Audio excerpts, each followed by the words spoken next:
C'est notre première journée, la journée où on est arrivé à la Playa Paraíso, après avoir passé une grosse partie de l'après-midi à la plage et s'être baigné dans cette eau magnifique turquoise et cristalline. Il est maintenant le temps d'aller récupérer nos bagages et d'aller s'installer confortablement dans notre chambre. Donc, nous avons droit à une chambre standard, une très belle chambre, bien aménagée.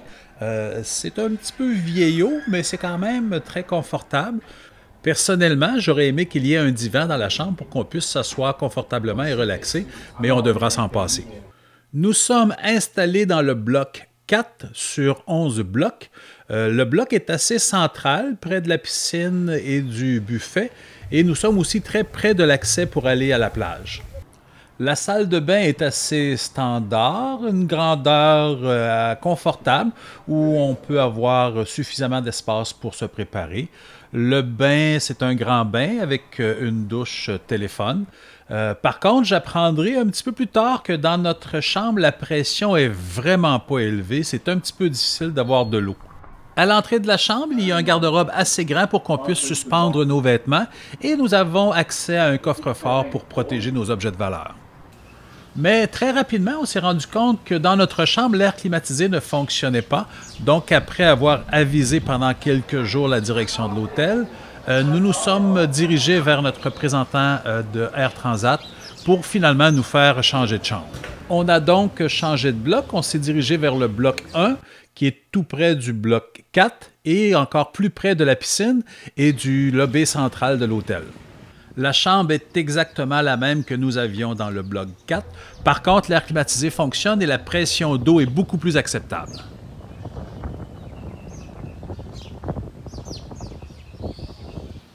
La plage Paraíso est vraiment extraordinaire. Le sable est blanc et l'eau est cristalline et très chaude. C'est vraiment très agréable de s'y baigner. À marée basse, il faut marcher quelques centaines de mètres pour avoir de l'eau aux épaules. Lors de notre séjour, il y avait beaucoup de touristes à notre hôtel. Le côté négatif, c'est que beaucoup de gens viennent réserver des chaises sous les palapas très tôt le matin et on ne les voit presque pas de la journée. Comme le montrent les images, beaucoup, mais beaucoup de chaises sont inoccupées une grande partie de la journée. Par contre, ce point négatif nous a aucunement empêchés d'être bien installés et de bien relaxer. L'hôtel Playa Paraíso est entouré de deux autres hôtels.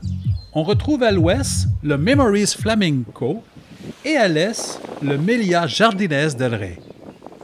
Le Meliá Jardines del Rei est beaucoup moins achalandé présentement, ce qui fait que beaucoup de clients du Paraíso se retrouvent chez eux pour profiter de leurs palapas disponibles.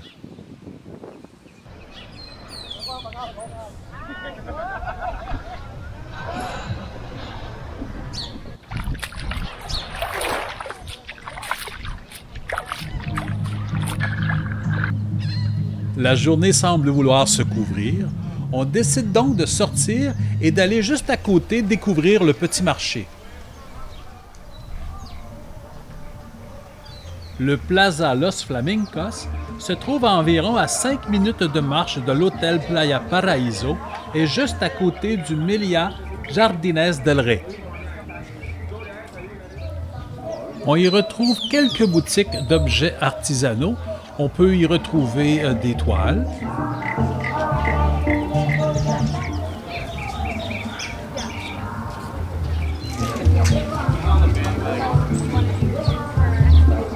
On y retrouve aussi, entre autres, des cendriers faits à la main et des aimants pour coller sur le réfrigérateur.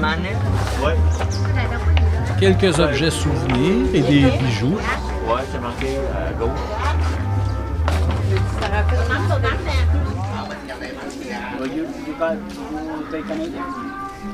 On y retrouve même des jouets faits à partir de cannes de bière recyclées.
À notre tour du petit marché, je décide d'aller offrir une bière à ce jardinier. Je peux vous dire qu'il était bien heureux. Dans le lobby de l'hôtel, on retrouve 2 bars dont les plus importants. On retrouve aussi un petit dépanneur ainsi qu'une boutique de cigares qui, nous, pendant notre passage, a toujours été fermée. Et c'est aussi dans le lobby de l'hôtel ou tout près du lobby de l'hôtel qu'on retrouve le buffet pour les 3 repas par jour.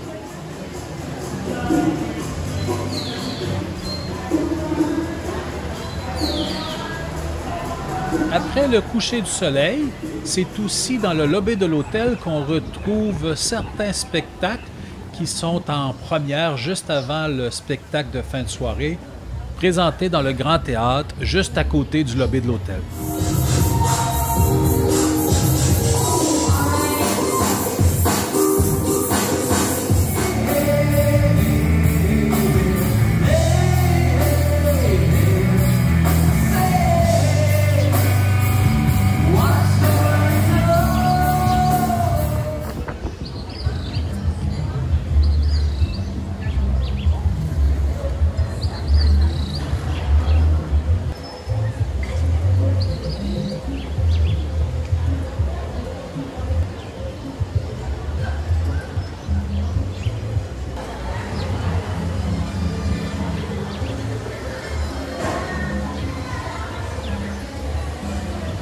L'hôtel compte 2 piscines. Les 2 piscines sont jumelées et elles sont situées à quelques pas du lobby de l'hôtel.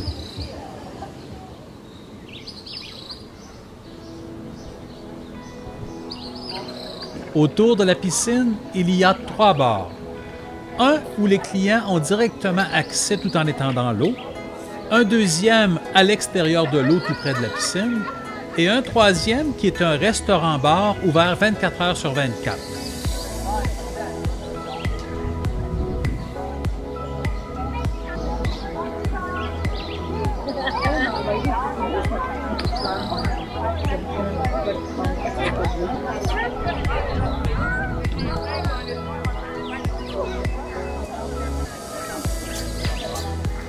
À quelques pas de la piscine et aussi à quelques pas du lobby, on retrouve le buffet. Pendant les 14 jours où on a séjourné à l'hôtel, je peux vous dire que le buffet, à tous les jours, était assez bien garni. Il est arrivé de manquer de vin, il est arrivé de manquer de pain certaines périodes de la journée, mais somme toute, on a très bien mangé pendant les 14 jours. En fait, même une petite anecdote là-dessus, Ce qui a manqué le plus au buffet, ce sont les cuillères. Qui nous montre l'art de manger des céréales à la fourchette. C'est le style de Cuba. Voilà. Voilà. Vous pouvez tout de suite dire que tout le lait reste dans le fond. En plus du buffet, il y a 3 restaurants à la carte. Le premier que nous avons visité est le restaurant cubain. Le deuxième que nous avons visité est le restaurant portugais. Et enfin, le dernier, le troisième, est le restaurant italien. Et bien voici, c'est ce qui termine cette vidéo. J'espère que vous avez aimé. Si vous avez aimé, cliquez sur j'aime. Et surtout, n'hésitez pas à vous abonner pour suivre la suite de nos aventures à Cuba.